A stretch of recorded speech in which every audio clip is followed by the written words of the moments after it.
Eight लर्नो hub. मैं हूं अद्रिज और मेरे साथ आप पढ़ रहे हो physics for G only at learnohub.com, जहां पे आपको मिलते हैं फिजिक्स, केमिस्ट्री, मैथमेटिक्स के सभी चैप्टर्स के सारे वीडियोस, सारे लेक्चर्स बिल्कुल फ्री।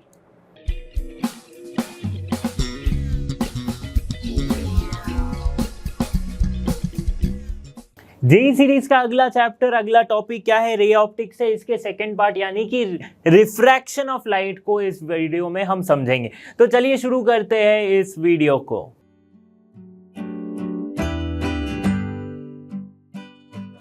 तो जैसे कि पार्ट 1 में यानी कि रिफ्लेक्शन ऑफ लाइट में हमने रिफ्लेक्शन को समझा था, अभी इस पार्ट में हम रिफ्रैक्शन को समझेंगे। तो ये दोनों ही लाइट के प्रॉपर्टीज ही है, राइट? रिफ्लेक्शन और रिफ्रैक्शन। रिफ्लेक्शन कब होती है? जब मीडियम सेम हो। रिफ्रैक्शन कब? जब लाइट रे जो है एक मीडियम से दूसरे मीडियम में ट्रैवल करे। अब यहां पे मीडियम चेंज कैसे हो रहा है इसको मैं थोड़ा सा बाद में एक्सप्लेन करूंगा, बट रिफ्रैक्शन को हम कैसे समझ सकते हैं कि refraction is the bending of wave or bending of the ray of light when it passes from one medium to another medium। और ये bending होती क्यों है? Because of the difference in the density between two substances। densities between two substances मतलब दो medium. Suppose आप हवा में हो, राइट? अब जैसे ये नॉर्मल जगह है जहां पे मैं हूं, एयर में मैं हूं, मैं एयर को अपना मीडियम मान सकता हूं।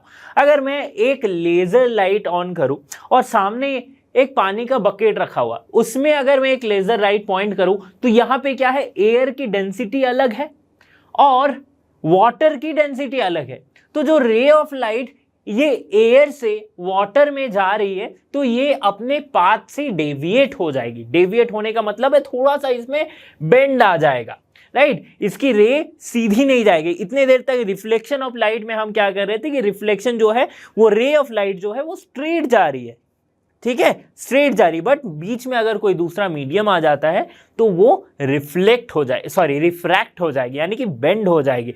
फॉर एन एग्जाम्पल अगर मैं कंसिडर करूं तो ये एग्जाम्पल आप देख सकते हो। देखो यहां पे स्कीमेटिकली दिखाया हुआ है कि कैसे एक इंसिडेंट रे या फिर एक लाइट रे जो है वो रिफ्रैक्ट हो रही है, ठीक है? तो लाइट रे इन एयर, ये एयर एक मीडियम है, और ग्लास या वाटर, ग्लास यहां पे कंसिडर किया हो तो ग्लास भी, मोटी सी ग्लास जो है वो क्या है? वो भी दूसरे ग्लास का क्या है? सब्सटेंस अलग हो गया, डेंसिटी अलग होगी।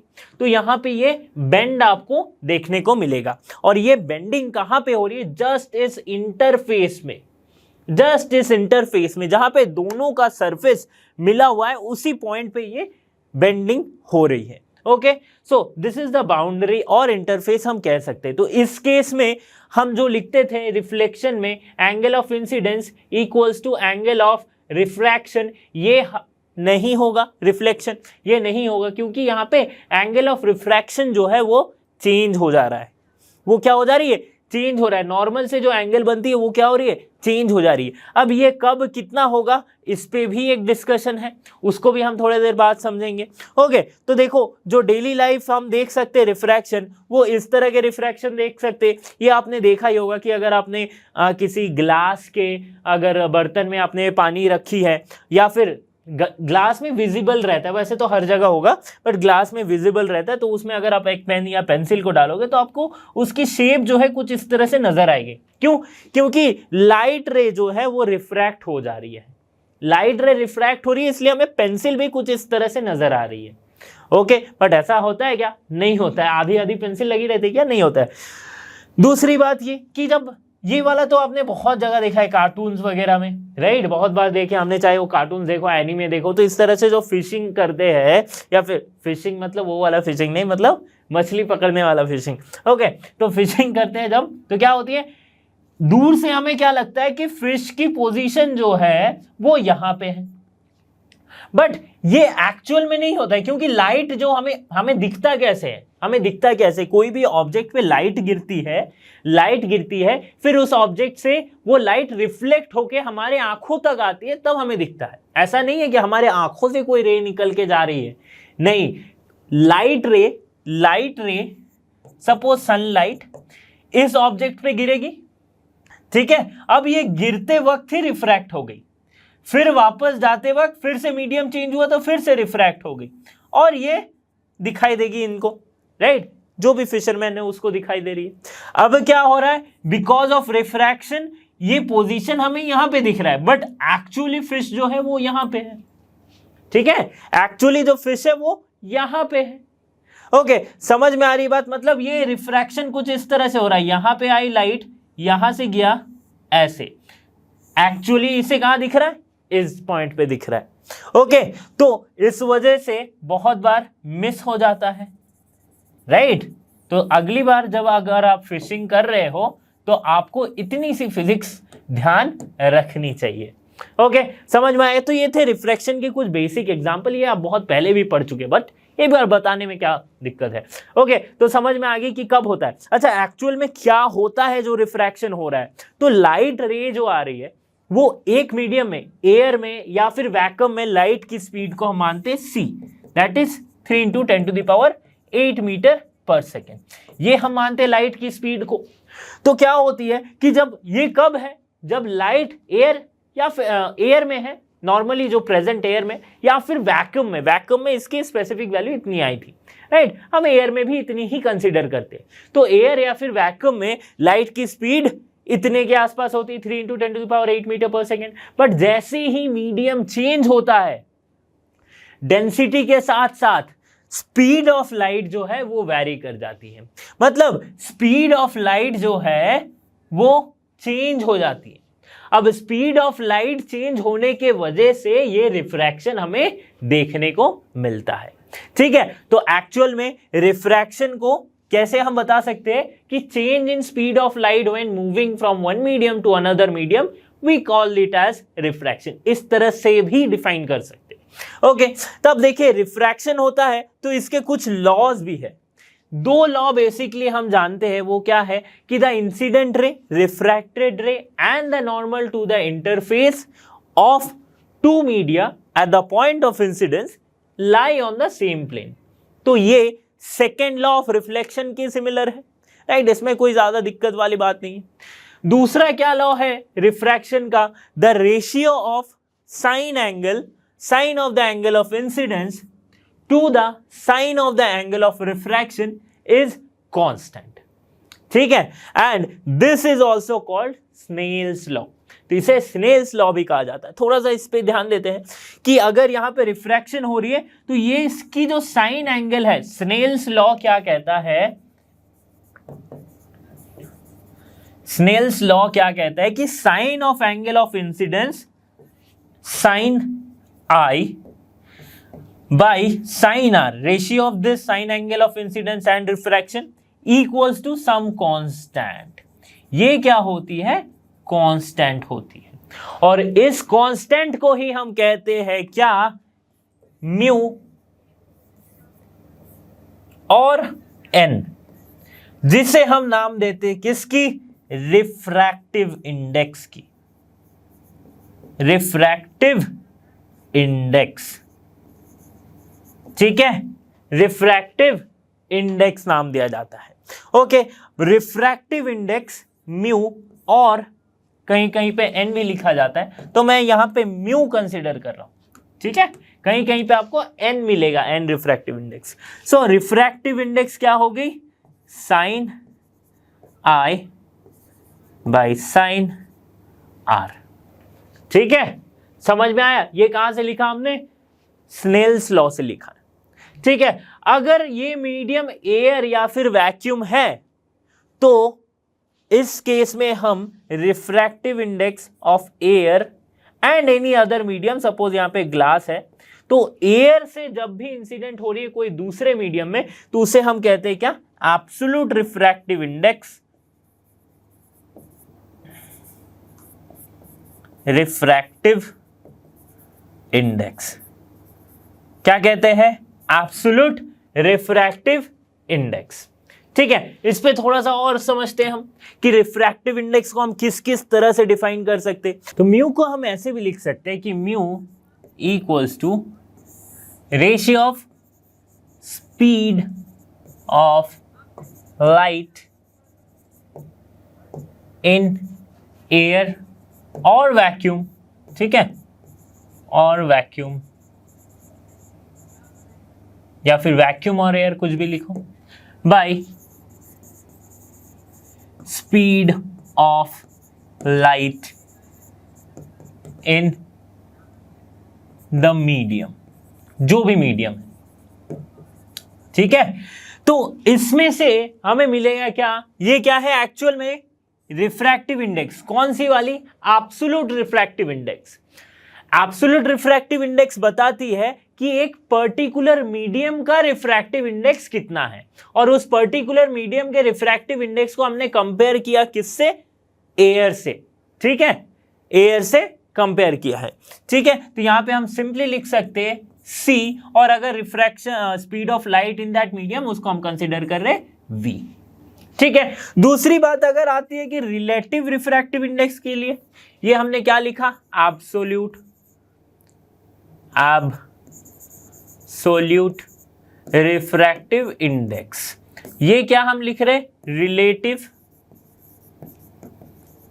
Refractive index. अब रिलेटिव रिफ्रैक्टिव इंडेक्स क्या होती है, रिलेटिव डेंसिटी, रिलेटिव वेलोसिटी, ये सब हम क्या करते थे कि एक पार्टिकल से या फिर एक ऑब्जेक्ट का कंपैरिजन दूसरे ऑब्जेक्ट से करते थे, राइट। तो एब्सोल्यूट रिफ्रैक्टिव इंडेक्स में एक ऑब्जेक्ट जो है वो हमने यूनिवर्सल यानी कि जनरल हमने मान रखा है कि स्पीड ऑफ लाइट जो है, जो कि एक कांस्टेंट हमने मान रखा है, दैट इज एयर, राइट। अब जैसे कि स्पीड वेलोसिटी भी निकालते थे ना, रिलेटिव वेलोसिटी, तो वहां पे अगर ग्राउंड के रेस्पेक्ट में करते तो हम क्या मान लेते थे, ग्राउंड जो है वो रेस्ट पे है, राइट। तो इसके बाद जो हम वेलोसिटी निकालते थे वो किसी ऑब्जेक्ट की, कार की, बाइक की वेलोसिटी आती थी। बट जब रिलेटिव वेलोसिटी निकालते थे तो एक ऑब्जेक्ट का, एक कार का velocity with respect to another car वो डिफरेंट आती थी, राइट। तो उसी तरह से रिलेटिव रिफ्रैक्टिव इंडेक्स भी क्या आएगी, speed of light in medium 1 bye speed of light in medium 2, और not speed of light in medium 1 और मीडियम 2,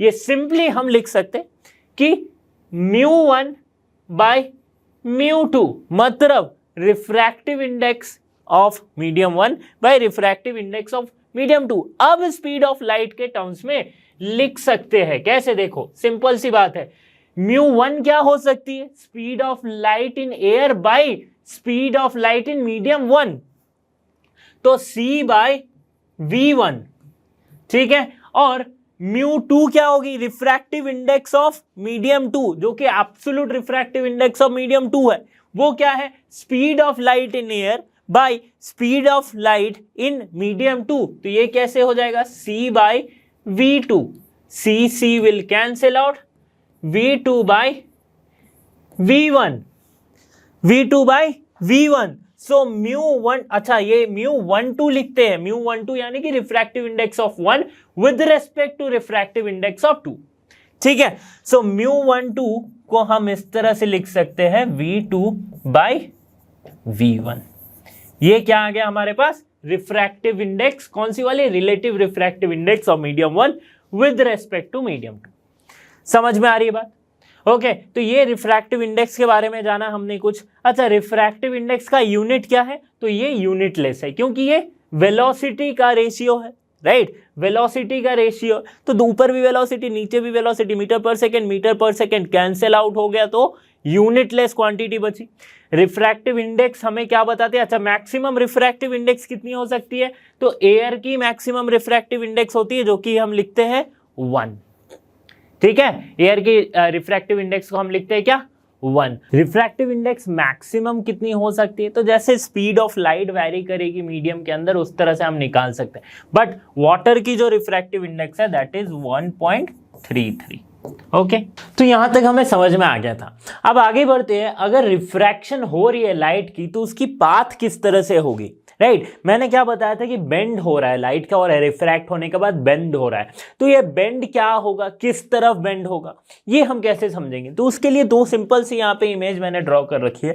देखो यहाँ पे क्या है कि अगर रेयरर मीडियम से डेंसर मीडियम को लाइट ट्रैवल कर रही है। रेयरर या डेंसर का मतलब ये है कि ऑप्टिकली रेयरर और ऑप्टिकली डेंसर।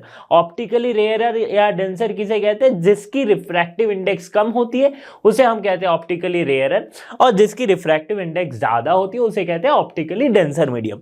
तो किसी ऑप्टिकली डेंसर मीडियम से अगर रेयरर मीडियम को ट्रैवल कर रही है लाइट, तो वो नॉर्मल जो है, नॉर्मल तो इस प्लेन के परपेंडिकुलर, इसी को नॉर्मल कहा जाता है at the point of incidence. ठीक है, तो उस नॉर्मल से दूर भागेगी, right, it will move away from the normal. ये कब होगा? जब डेंसर से रेयरर मीडियम को ट्रेवल करेगी। मतलब ये इसकी जो n1 यहां पे लेगी, देखो μ1 भी ले सकते हो, n1 भी ले सकते हो, तो यहां पे क्या है? n1 is greater then n2, ये होगी। ठीक है, इस केस में क्या होगी? अवे फ्रॉम नॉर्मल लाइट जो है रिफ्रैक्ट होगी। ओके, और दूसरी बात क्या है? दूसरी बात, अब अगर रेयरर से डेंसर मीडियम में जा रही है, जहां पे ये जो n1 है this is less than n2, अगर ऐसा होता है तो टूवर्ड्स द नॉर्मल ये शिफ्ट होगी, राइट, टूवर्ड्स द नॉर्मल ये बेंड होगी। तो लाइट की यहां पे लिख देता हूं मैं टूवर्ड्स नॉर्मल। ठीक है, तो लाइट की एक बेहतरीन प्रॉपर्टी होती है क्या? कि light always chooses the quickest path, हमेशा क्विकेस्ट पाथ को चूज करती है। ठीक है, अब देखो एक चीज यहां पे हमें पता चल गई, और यहां पे क्या देखने को मिल रहा है कि जब रेयरर मीडियम से, जब डेंसर मीडियम से रेयरर मीडियम को जा रही है, तो जो एंगल ऑफ इंसिडेंस है वो क्या है? आई, वो क्या है? कम हो रहा है। किससे? एंगल ऑफ रिफ्रैक्शन से। ठीक है, एंगल ऑफ रिफ्रैक्शन ज्यादा है, एंगल ऑफ इंसिडेंस कम है, और यही इस केस में देख लो कि angle of incidence is greater then the angle of refraction. ये समझ में आ रहा है। और फिर जाके क्या हो रही है? जो वेलोसिटी है, वेलोसिटी, इस लाइट की कुछ वेलोसिटी है ना, राइट, लाइट की अगर रेयर, जैसे मैं क्या बता रहा था, जब एयर में जो लाइट की वेलोसिटी या फिर वैक्यूम में जो लाइट की वेलोसिटी, उसे हम कंसिडर करते हैं c, दैट इज 3 × 10⁸ मीटर पर सेकेंड, राइट। तो रेयरर एयर क्या है? एयर और वाटर का अगर मैं कॉम्बिनेशन रखूं, अगर इंटरफेस रखूं, तो एयर एक रेयरर मीडियम है और वाटर एक डेंसर मीडियम है विद रिस्पेक्ट टू एयर। ठीक है, तो ऑप्टिकली रेयरर और ऑप्टिकली डेंसर, ये बात हो रही है। ठीक है, तो अब क्या हो रही थी? लाइट बेंड हो रही थी, राइट, यानी कि लाइट की स्पीड चेंज हो रही थी। तो स्पीड ज्यादा या कम हो रही थी? स्पीड कम हो रही थी, राइट। हमें पता है एयर में या फिर वैक्यूम में लाइट की स्पीड मैक्सिमम होती है। ठीक है, तो जब भी रेयरर मीडियम से डेंसर मीडियम को ट्रैवल करेगी तो लाइट की स्पीड क्या है? कम हो जाएगी। मतलब रेयरर से अगर डेंसर मीडियम को ट्रैवल करे, यहां पे अगर वेलोसिटी v1 है तो यहां पे v2 है, तो हमेशा v2 will be less than v1। ये कब हो रहा है? जब रेयरर से डेंसर मीडियम में ट्रैवल करिए। बट अगर डेंसर से रेयरर मीडियम में ट्रैवल करे तो v2 is greater then v1, right. यहां पे v1 है, यहां पे v2 है। ठीक है, v2 is greater then v1। समझ में आ गई बात। अब देखो एक और इंटरेस्टिंग चीज हो जाती है कि लाइट एक्चुअल में क्या है। लाइट मैंने बताया था आपको, या फिर आप बहुत बचपन से ही पढ़ते आ रहे हो कि लाइट एक इलेक्ट्रोमैग्नेटिक वेव है, ईएम वेव है। ठीक है, तो लाइट क्या है? एक ईएम वेव है। ठीक है, ईएम वेव है, तो एक वेव यानी कि ट्रैवल कर रही है, यानी कि कुछ इस तरह से ट्रैवल कर रही है। ओके, ये एक वेव हो जाता है। अगर ये किसी मीडियम से चेंज हो रही है, राइट, रिफ्रैक्ट हो रही है, लाइट वेव आ रही है, रिफ्रैक्ट होगी, तो इसकी ये बेहतरीन प्रॉपर्टी जो मैं बताने जा रहा हूं उसमें क्या है कि वेवलेंथ जो है, इस वेव की जो वेवलेंथ है वो क्या है? चेंज हो जाती है, but frequency remains the same. Wavelength change हो रही है बट फ्रीक्वेंसी क्या है? सेम रह रही है। ओके, तो वेवलेंथ इसकी चेंज हो जा रही है बट फ्रीक्वेंसी जो है वो सेम रह रही है। ओके, तो वेवलेंथ लैम्डा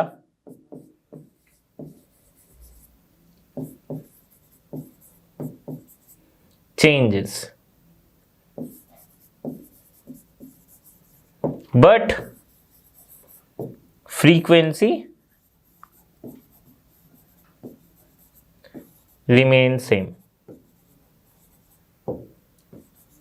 ओके, ये इमेज में इतने अच्छे से पता नहीं चल रहा है, बट फ्रीक्वेंसी इसकी जो है वो सेम रहेगी, वेवलेंथ बस चेंज हो जा रही। ओके, मतलब कुछ इस तरह से आप बता सकते हो कि ये है अगर λ1, तो यहां से यहां तक ये क्या हो जाएगी λ2, but frequency will be same. Okay, कुछ एप्लीकेशन है या फिर रिफ्रैक्शन के वजह से जो जो हम चीजें फेस करते हैं, जो जो प्रैक्टिकल चीजें हैं, उनमें से ये क्या है, real and apparent depth. Right, कि रियल डेप्थ कुछ और होती है, बट हमें विजिबल जो आती है अपेरेंट डेप्थ वो कुछ और नजर आती है। ये आप एक्सपेरिमेंट कर सकते हो। आप एक ग्लास यानी कि ट्रांसपेरेंट ग्लास में पानी भर लो, फिर उसमें एक कॉइन को डुबो दो, ठीक है। तो आप जब साइड से उसे देखोगे, थोड़े से ऑब्लिकली आप उसे अगर ऑब्जर्व करोगे, तो आपको दिखेगा कि कॉइन अपनी पोजीशन से थोड़ा ऊपर उठ के है, राइट, बट एक्चुअल में तो कॉइन जो है वो बॉटम में है, राइट। तो कुछ इस तरह से आपको नजर आएगा कि एक्चुअल में उसकी पोजीशन भले ही यहां पे हो, बट अगर आप उसे ऑब्लिकली देखोगे तो बिकॉज ऑफ रिफ्रैक्शन उसकी हाइट कुछ इस जगह पे नजर आएगी। तो ये क्या है, अपेरेंट डेप्थ, ये क्या है, रियल डेप्थ, ठीक है। तो ये हमारा क्या है, रिफ्रैक्शन का एक एप्लीकेशन है, या फिर रिफ्रैक्शन जो प्रैक्टिकली हम समझ सकते हैं, ठीक है। तो अब हम पता करते हैं कि ये जो अपेरेंट डेप्थ है, ये जो अपेरेंट डेप्थ है ये कितनी हो सकती है, ठीक है। इसके बारे में हम पता करते हैं। तो चलिए स्टार्ट करते हैं कि कैसे। यहां पे एक देखो, यहां पे क्या हो रही है कि एक ऑब्जेक्ट रखी है O जस्ट नीचे में एट द बॉटम, राइट। और ये क्या है, दो अलग अलग मीडियम है, ऊपर एयर है, नीचे वाटर या फिर ग्लास, कुछ भी आप कह लो, राइट। तो एक डेंसर मीडियम है, कहने का मतलब ये है कि एक डेंसर मीडियम है और एक रेयरर मीडियम है। तो डेंसर मीडियम के जस्ट बॉटम में एक रखी है कोई ऑब्जेक्ट, जिसको ओब्लिकली अगर सरफेस के ओब्लिकली अगर देखा जाए एट सम पॉइंट सी से, सी किसी एक पॉइंट सी से, तो ये क्या दिख रही है, यहां पे इसकी इमेज फॉर्म हो रही है, राइट। तो ये क्या है, इमेज, और ये क्या है, ऑब्जेक्ट।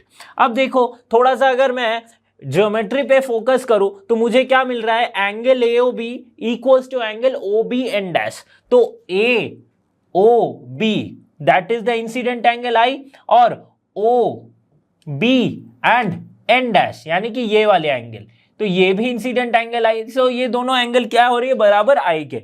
वैसे ही angle AIB equals to NBC, NBC क्या है, NBC ये वाली है, तो ये क्या है, एंगल ऑफ रिफ्रैक्शन है, तो इसे हमने लिखा R। अब देखो यह क्या हो रही है, light is travelling from denser to rarer medium, ठीक है, डेंसर टू रेयरर मीडियम। अब अगर मैं स्नेल्स लॉ को लगाऊं, स्नेल्स लॉ यानी कि sine I by sine R, तो sine I by sine R अगर कर लो, angle of incidence by angle of refraction, तो साइन I क्या है, ये है एंगल ऑफ इंसिडेंस, और एंगल ऑफ रिफ्रैक्शन है ये R। तो इस केस में म्यू यानी कि रिफ्रैक्टिव इंडेक्स को हम कैसे लिख सकते, कैसे लिखेंगे रिफ्रैक्टिव इंडेक्स, देखो generally sine I by sine R क्या होती थी, refractive index of the second medium, यानी कि absolute refractive index of the second medium, ठीक है। तो यहां पे भी हम उस तरह से लिख सकते हैं, that is refractive index of इसकी यानी कि glass by refractive index of air, ये हो जाएगा, ठीक है। ये क्या है, sine I by sine R, क्या है, sine I by sine R है, ओके। अब देखो थोड़ा सा अगर और थोड़ा हम नोटिस करते हैं यहाँ पे, तो म्यू जी को हम किस तरह से लिख सकते हैं, म्यू जी को हम लिख सकते हैं, ये क्या है, यहाँ की अगर रिफ्रैक्टिव इंडेक्स को मैं मान रहा हूं क्या, म्यू जी, या फिर वाटर मान लो, W मान लेते हैं, राइट, W मान लेते हैं, यहां पे भी सेम W मान लेते हैं, mu W by mu air, ठीक है। इस तरह से हो गई।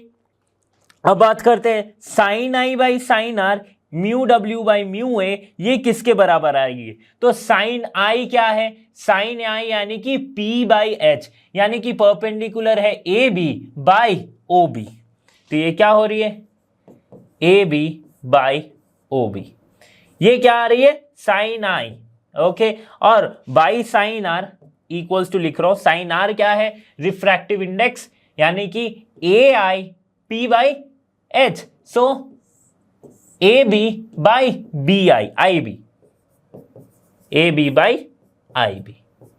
ठीक है, A B will cancel out, तो हमारे पास क्या आ गया, mu W by mu A equals to I B by O B, I B by O B. समझ में आ रही है बात। अब इस म्यू डब्ल्यू को, mu W by mu A, इसको मैं कैसे लिख सकता हूं कि refractive index of second medium with respect to first medium, right. Denser से रेयरर जा रही है तो म्यू डब्ल्यू ए सिंपली हम लिख देंगे।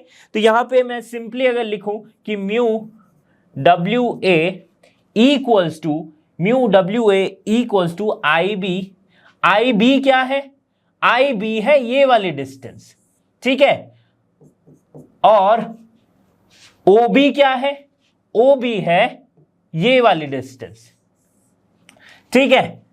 अब अगर मैं कंसीडर करूं the angles are very small, अगर मैं कंसीडर कर रहा हूं कि ये जो एंगल्स है ना, ये जो साइन आई साइन आ रही है, ये बहुत ही स्मॉल एंगल है, तो स्मॉल एंगल के लिए क्या होगी, अगर ये एंगल बहुत ही छोटी होगी, देखो ये अगर एंगल बहुत ही छोटी होगी तो ये जो पॉइंट है ये बहुत कंप्लीट यहां तक आ जाएगी।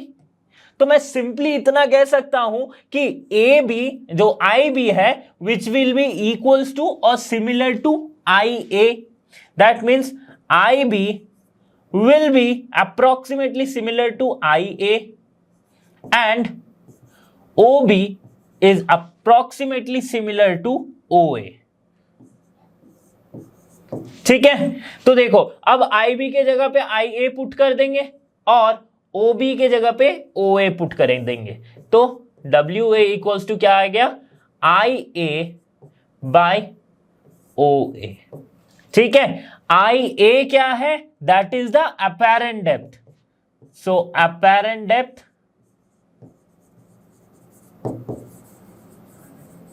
बाय क्या आ गया हमारे पास, रियल डेप्थ,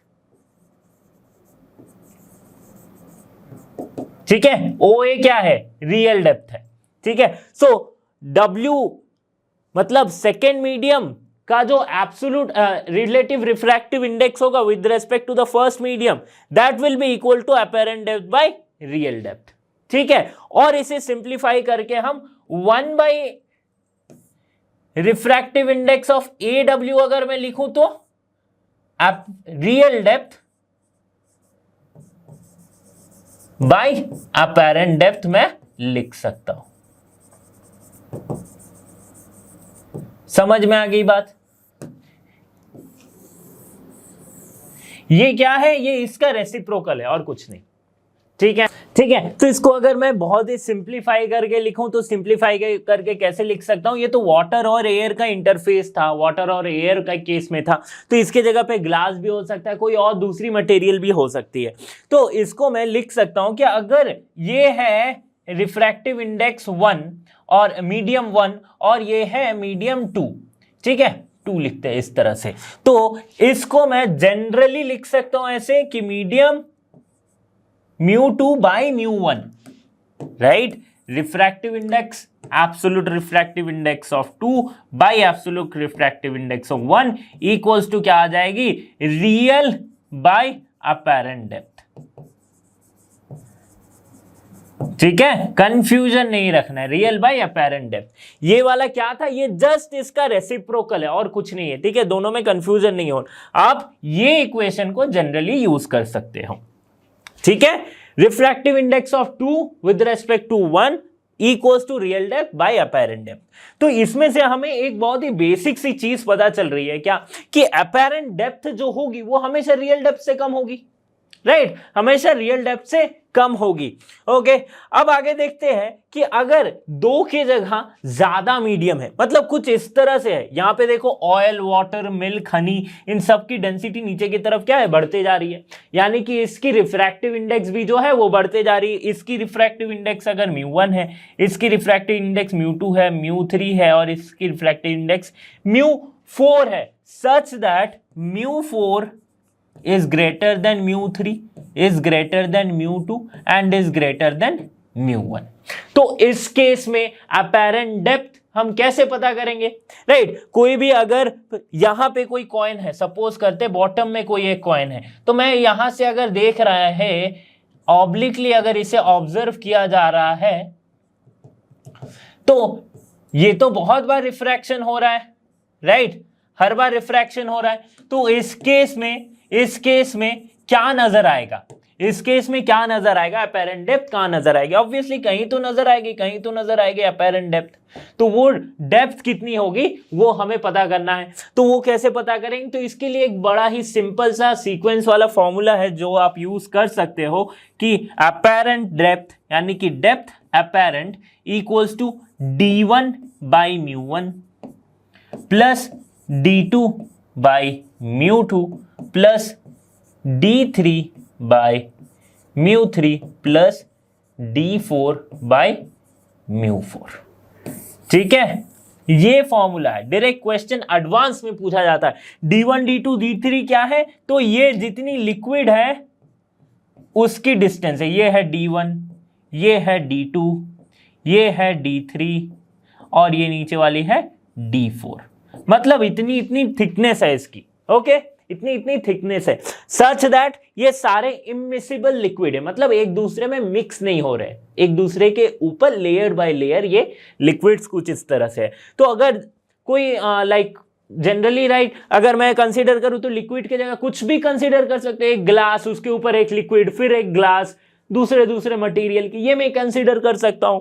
तो मानना क्या है कि अगर डेंसिटी इस तरह से दी गई है, मतलब नीचे से, अगर ऊपर से नीचे डेंसिटी जो है वो बढ़ते जा रही है, यानी कि रिफ्रैक्टिव इंडेक्स बढ़ते जा रही है, तो उसे हम कुछ इस तरह से लिख सकते हैं।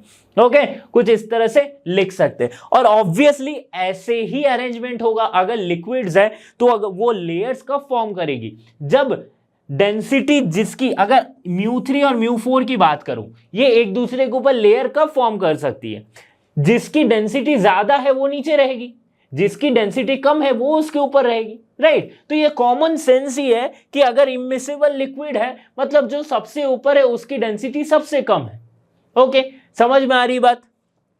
चलो फिर, तो इस फॉर्मूला को आप डायरेक्टली यूज कर सकते हो। कहां पे? अगर एडवांस में क्वेश्चन पूछा गया कि तीन चार इमिसिबल पैटर्न, तीन चार इमिसिबल क्या है डेंसिटीज ऑफ लिक्विड है, या फिर तीन अलग अलग डेंसिटी के ग्लास स्लैब्स है, राइट। डेंसिटी यहां पे रिफ्रैक्टिव इंडेक्स भी पूछा जा सकता है। ओके, समझ में आ गई बात। ये μ1 μ2 μ3 क्या है? Refractive indexes of this particular thing. अब समझते हैं refraction due to a glass slab. देखो, अभी इससे जस्ट पहले जो हमने रिफ्रैक्शन पढ़ा था उसमें हमने सिंगल रिफ्रैक्शन के बारे में पढ़ा था कि जहां पे एक ही रिफ्रैक्शन हो रही है। बट अगर ग्लास स्लैब की बात कंसीडर करो तो जैसे कि आपके पास यहां पे दिया गया एक एग्जांपल है, बेसिक सा और बहुत ही इजी सा एग्जांपल है।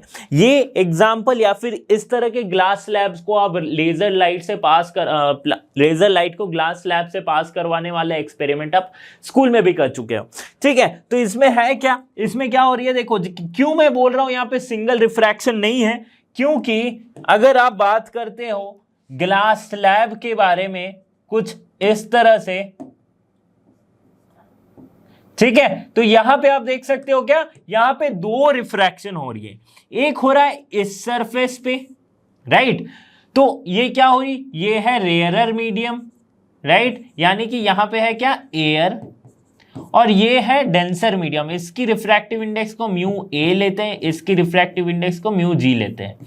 तो ये डेंसर मीडियम है। रेयर से डेंसर मीडियम जा रही है तो नॉर्मल के तरफ शिफ्ट हो रही है। तो देखो यहां पे शिफ्ट हुई, तो पहला इंसिडेंट एंगल क्या था, I1, तो ये नॉर्मल के तरफ शिफ्ट हुई और रिफ्रैक्शन कितना एंगल बना, R1। फिर दो रिफ्रैक्शन हो रहा है, तो जब लाइट रे यहां से निकल रही है तो ये सरफेस पे दूसरा रिफ्रैक्शन हो रहा है, तब कहां से कहां जा रही है, डेंसर से फिर से रेयरर मीडियम में जा रही। तो ये दो बार रिफ्रैक्शन हो रहा है, ठीक है। अब देखो यहां पे क्या हो रही है, I1 R1, ये पहला रिफ्रैक्शन और पहला इंसिडेंस एंगल है। दूसरा इंसिडेंस एंगल रह रहा है क्या, I2 एंड R2, ठीक है। तो अगर मैं बात कर रहा हूं यहां पे कि अगर एट इंटरफेस या फिर सरफेस एल पे अगर मैं बात करूं ये वाले पॉइंट पे, तो यहां पे क्या हम लिख सकते थे, sine I by sine r equals to क्या हो रही थी, mu ji a. That means mu g absolute refractive index of glass by absolute refractive index of air, ये हम लिख सकते हैं। ओके, सिंपल सी बात थी। एट, अच्छा यहां पे I1 R1 एट सरफेस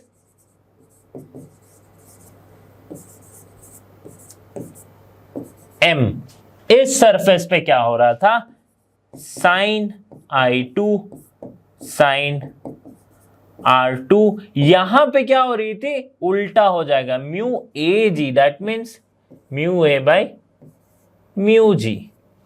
समझ में आ रही बात सबको, mu A by mu G, समझ में आ रही बात। ओके, क्यों हो रहा है, तो ये हमने स्नेल्स लॉ से ये हम लिख सकते हैं। अब देखो और एक इंटरेस्टिंग सी चीज है कि अगर मैं यहां पे जो ये रिफ्रैक्टेड रे यहां से निकल जा रही, जस्ट इसके परपेंडिकुलरली मैं अगर एक प्लेन मिरर लगाता हूं such that this angle is 90 degree, तो क्या करेगी ये, इस पूरे पाथ को अगर यहां पे प्लेन मिरर लगाऊंगा तो ये ऑब्वियसली रिफ्रैक्ट करेगी, फिर से ये है रे, ये इधर से आई, ठीक है, और ये रिफ्रैक्ट करेगी। अच्छा ये वाली लाइन क्या है, ये जो लाइन है ये है इसकी एक्चुअल लाइन, कि अगर रिफ्रैक्शन नहीं होता तो वो इस लाइन से ट्रेवल कर जाती, अगर रिफ्रैक्शन नहीं होता, वेलोसिटी ऑफ लाइट चेंज नहीं होती, तो वो इस लाइन से ट्रेवल कर जाती, ठीक है। तो उस लाइन के में या फिर उस शिफ्ट कितना आया कि इंसिडेंट जो इसकी पाथ है, एक्चुअल इंसिडेंट पाथ ये है, बट रिफ्रैक्शन होने के बाद इसकी इंसिडेंट अब इसकी पाथ हो गई है, तो ये जो शिफ्ट आया है उसे हम कहते हैं shift in the glass slab due to refraction. Okay, तो इसको भी हम देखेंगे। तो पहले ये वाला समझ लो कि अगर 90 डिग्री पे मैंने एक प्लेन मिरर लगा दिया है तो ये वापस से रिट्रेस करेगी क्या, इस पाथ को, और इसी प्रिंसिपल को हम कहते हैं क्या, प्रिंसिपल ऑफ रिवर्सिबिलिटी। क्या कहते हैं, principle of reversibility. So by principle of reversibility हम mu ji A equals to 1 by mu A G लिख सकते हैं, right, 1 by mu A G लिख सकते हैं, जो कि हमने यहां पे किया था, mu A W equals to 1 by mu W A, इसीलिए real depth by apparent depth, यहां पे apparent depth by real depth. समझ में आ गई थी। ओके, तो ये वो बात थी, इसे क्या कहते हैं, प्रिंसिपल ऑफ रिवर्सिबिलिटी, ठीक है। अब बात करते हैं कि ये जो थिकनेस है, ये जो थिकनेस सॉरी ये जो शिफ्ट है, ये कितनी शिफ्ट आएगी, राइट, ये एम एन डैश कितना होगा, तो देखते हैं। तो उसकी फॉर्मूला जो है एम एन डैश की, वो आती है कुछ इस तरह से, that is t sine I1 minus R1 by cos R1, ठीक है। अब ये टी क्या है, टी है इस ग्लास स्लैब की थिकनेस, क्या है टी, ग्लास स्लैब की थिकनेस। समझ में आ गया, ओके, समझ में आ गई बात। अब समझते हैं रिफ्रैक्शन थ्रू स्फेरिकल सरफेस क्या हो जाएगी। तो ये सपोज करते हैं कोई स्फेरिकल सरफेस है, मतलब ये जस्ट एक प्लेट नहीं है, कोई स्फेरिकल सरफेस है। इसे मैं और अगर इजीली समझाऊं तो आप इस तरह से इसे कह सकते हैं, okay, let me highlight it, okay, तो इस तरह से आप कह सकते हैं कि ये कोई एक स्फेरिकल सरफेस है, मतलब इसके बाद एक सरफेस ही स्टार्ट हो जा रही है, ओके, मैं इस तरह से लिख दिया, इसको ड्रॉ कर दिया, जो भी आप बोल लो, ठीक है। तो इस स्फेरिकल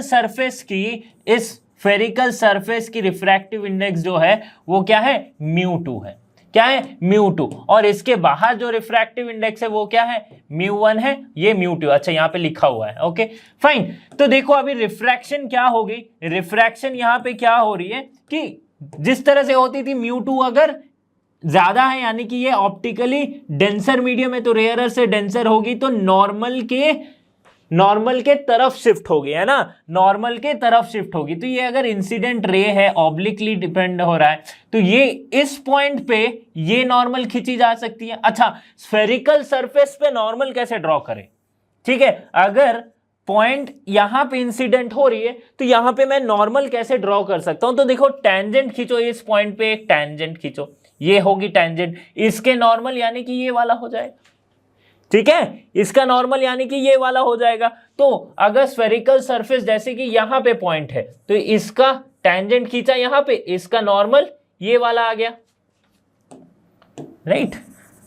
थोड़ा सा और अच्छे से खींचते, ये अगर स्फेरिकल सरफेस है, ये पॉइंट है, इस पे टेंजेंट कुछ इस तरह से जाएगा, इसका नॉर्मल कुछ इस तरह से आएगा, ठीक है। ये एंगल कौन सी है? 90 डिग्री।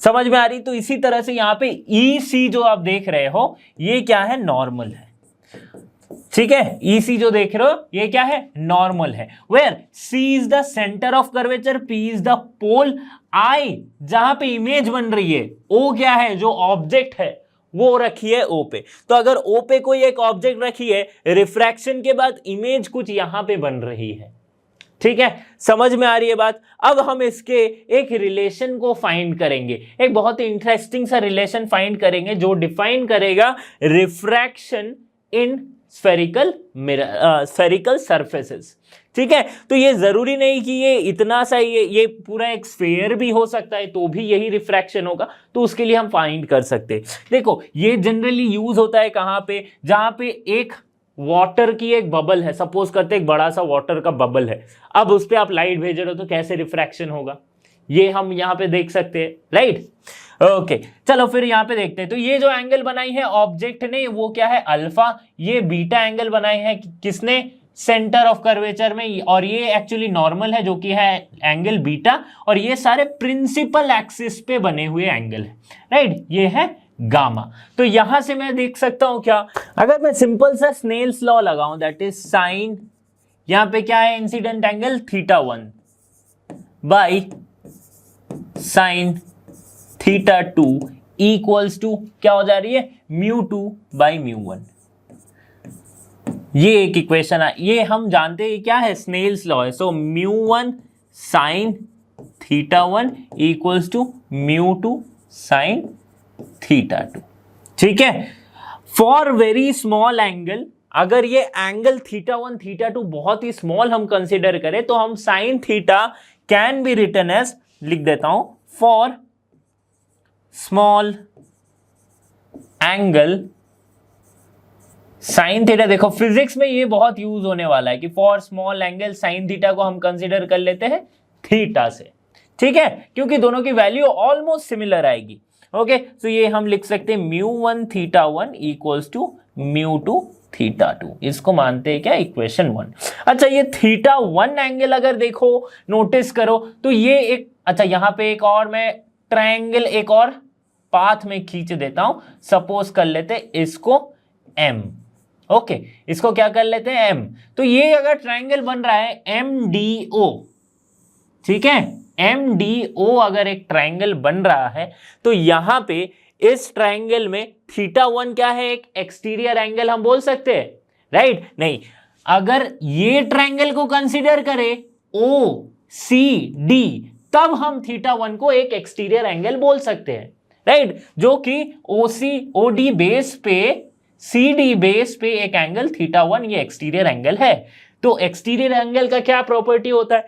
ज्योमेट्री से हम जानते हैं कि θ1 ये जो एक्सटीरियर एंगल होगा which will be equal to the opposite of sum of both the interior angles। मतलब θ1 को मैं लिख सकता हूं अल्फा प्लस बीटा, इसको मान लेते इक्वेशन 2। ऐसे ही अगर मैं ज्योमेट्री से एक और एक्सटीरियर एंगल की बात करूं तो ये बीटा मुझे दिख रहा है जो कि ये वाली जो ट्रायंगल है इसके एक्सटीरियर एंगल आ रही है। तो इसका एक्सटीरियर एंगल है तो किसके बराबर होगा? यानी कि β2 equals to theta, beta equals to θ2 plus gamma. So beta equals to θ2 plus gamma मैं लिख सकता हूं। इसे मानते हैं इक्वेशन 3। क्या मानते हैं? इक्वेशन 3। अब देखो एक रिलेशन हम इन तीनों इक्वेशन से ये डिराइव कर सकते हैं कि beta equals to μ1 by μ2 alpha plus beta plus gamma, ठीक है। क्या क्या है? बस इन तीनों इक्वेशन को सिंप्लीफाई किया, मतलब θ1 और θ2 की वैल्यूज हमने यहां पे पुट की, μ1 बाई μ2 आई, θ1 बाई θ2 बाई θ1 की वैल्यूज जो है वो यहां से पुट की, तो हमारे पास बीटा की एक वैल्यू आ रही है, या फिर एक रिलेशन आप कह सकते हो ये आई है हमारे पास। ठीक है, μ1 by μ2 alpha plus beta plus gamma. अब थोड़ा सा गौर करते हैं इन सारे एंगल्स पे। ये जो एंगल है अल्फा, राइट, अगर मैं tan अल्फा लिखूं तो क्या हो जाएगी, P बाई बी, यानी कि perpendicular by base, so DM by base यानी कि OM, ये हो जाएगा। For a very small aperture,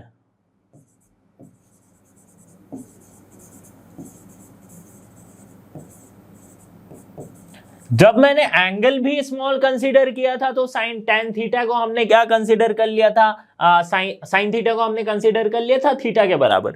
वैसे ही अगर स्मॉल अपर्चर हो और स्मॉल एंगल हो तो ये tan theta will be similar to sine theta, and for very small angle that sine theta will be similar to theta. So simply alpha equals to, मैं लिख सकता हूं DM बाई OM। अब small aperture अगर है तो DM जो है, ये वाली लेंथ जो है PD और DM ये बराबर हो जाएगी, राइट, ये सिमिलर हो जाएगी। So for small aperture we can write PD equals to DM, right, ये मैं लिख सकता हूं। थोड़ा सा मैं इसे इरेज कर देता हूं तो आपके लिए आसानी हो जाएगी। ठीक है, कौन सी PD है कौन सी DM है, ओके, चलो ये है PD आ रही थी, ये जो स्मॉल अपर्चर यानी कि अपर्चर इस तरह से छोटा सा है, ओके, ये हम लिख सकते हैं। तो सिंपली यहां पे हम क्या लिखेंगे, PD बाई OM, OM क्यों लिख सकते हैं हम OP, जो जहां पे M है वो कोइंसाइड कर जाएगा P से, M कोइंसाइड्स विथ P। ठीक है, ये हो गए M कोइंसाइड्स विथ P, और इसको मान लेते, ये OP क्या है, देखो ये PD क्या है, ये वाली डिस्टेंस थी, राइट, हमने क्या माना, PD को DM मान लिया, और यहां पे लिखा है PD इक्वल्स टू S, मतलब PD की जो वैल्यू होगी वो S के बराबर होगी, और PD इक्वल्स टू DM है। DM कब हो रहा है, जब M कोइंसाइड हो जा रही है P के साथ, फॉर अ स्मॉल अपर्चर, ये हम लिखे। अब ठीक है, तो इसको मैंने माना S। OP क्या है, देखो OP है ऑब्जेक्ट से पोल तक की distance, that is the object distance, तो ये है U। तो एक्चुअल में पोल से ऑब्जेक्ट डिस्टेंस मेजर करते हैं लेफ्ट साइड में, तो यहां पे माइनस U लिख सकता हूं मैं। सो अल्फा इक्वल्स टू मेरे पास क्या आ गया, S बाई माइनस U। ठीक है, बीटा इक्वल्स टू क्या हो जाएगा, सिमिलरली जैसे tan अल्फा से हमने कंसीडर किया अल्फा तक, वैसे ही बीटा को मैं कैसे लिख सकता हूं, बीटा ये वाली एंगल क्या हो जाएगी, परपेंडिकुलर बाई बेस, परपेंडिकुलर में क्या है S, और बेस क्या है PC, PC एक्चुअल में क्या है, रेडियस ऑफ कर्वेचर है, राइट, सेंटर ऑफ कर्वेचर है C, तो इसलिए रेडियस ऑफ कर्वेचर, तो साइन कन्वेंशन से पोल से राइट की तरफ यानी साइन पॉजिटिव, तो R, और वैसे ही गामा क्या हो जाएगी, गामा हो जाएगी S बाई V। ठीक है, परपेंडिकुलर बाई बेस, ये है बेस PI, ठीक है, परपेंडिकुलर बाई बेस ये आ गया। तो इन सारे इक्वेशंस, इन सारे वैल्यूज को मैं अगर इस वाले इक्वेशन में पुट करूं तो मेरे पास जो इक्वेशन आएगी that is μ1 by minus U plus μ2 by V equals to μ2 minus μ1 by R, और we can simply write μ2 by V minus μ1 by U equals to μ2 minus μ1 by R। ठीक है, ये हमारा आ गया क्या, रिफ्रैक्शन इन स्फेरिकल सरफेस का रिलेशन। ठीक है, रिफ्रैक्शन इन स्फेरिकल सरफेस का रिलेशन। अब आगे इसके मैग्निफिकेशन को समझते हैं। देखो पिछले केस में हमने कंसीडर किया था एक पॉइंट ऑब्जेक्ट, अगर इसी पॉइंट ऑब्जेक्ट के जगह पे मैं कोई एक ऑब्जेक्ट कंसीडर करूं AB जिसकी हाइट है HO, और यहां पे कोई एक इमेज बन रही है HI की, ठीक है, मतलब इसको मैं और थोड़ा रिफ्रेशली बनाता हूं तो अगर मैं एक स्फेरिकल सरफेस कंसीडर किया, यहां पे कोई ऑब्जेक्ट रखी जिसकी हाइट है सपोज HO, ओके, और ये क्या है AB कोई ऑब्जेक्ट है, राइट, और ये क्या है पोल है हमारा, यहां पे है इसकी फोकस, यहां पे इसकी सेंटर ऑफ कर्वेचर। इमेज कैसे फॉर्म होगा, राइट, ये इस तरह से टुवर्ड्स द नॉर्मल ये शिफ्ट होगा, मेकिंग एंगल θ1 और यहां पे θ2 विद द नॉर्मल, ओके, और कैसे इमेज फॉर्म हो रहा है, एक सेंटर ऑफ कर्वेचर से जाएगी और यहां पे मिलेगी, तो यहां पे कुछ एक इमेज फॉर्म होगी, that is A', B', real and inverted image. Okay, अब देखो बहुत इंटरेस्टिंग चीज है कि अब इसकी मैग्निफिकेशन को, जो कि height of image by height of object होती है, in case of spherical mirror ये हो जाएगी μ1 बाय μ2 V बाय U, ठीक है, μ1 by μ2 into V by U। μ1 क्या है, रेयरर मीडियम की रिफ्रैक्टिव इंडेक्स, μ2 है डेंसर मीडियम की refractive index, where μ2 is greater than μ1, ठीक है। V और U क्या है, ये V है इमेज डिस्टेंस, ये है ऑब्जेक्ट डिस्टेंस, ठीक है, समझ में आ गई बात। तो स्टूडेंट्स इस पार्ट में हमने पढ़ा है रिफ्रैक्शन ऑफ लाइट के बारे में। इसके बाद जो हम स्टार्ट करेंगे रे ऑप्टिक्स में, रिफ्रैक्शन ऑफ लाइट में हम लेंस को पढ़ेंगे, साथ ही साथ ऑप्टिकल इंस्ट्रूमेंट्स को पढ़ेंगे। तो इसी तरह के वीडियोस के लिए आपको लर्नो हब के साथ बने रहना है। So thanks for being here and have a great day, and you all know लर्नो hub free है पर बेस्ट है।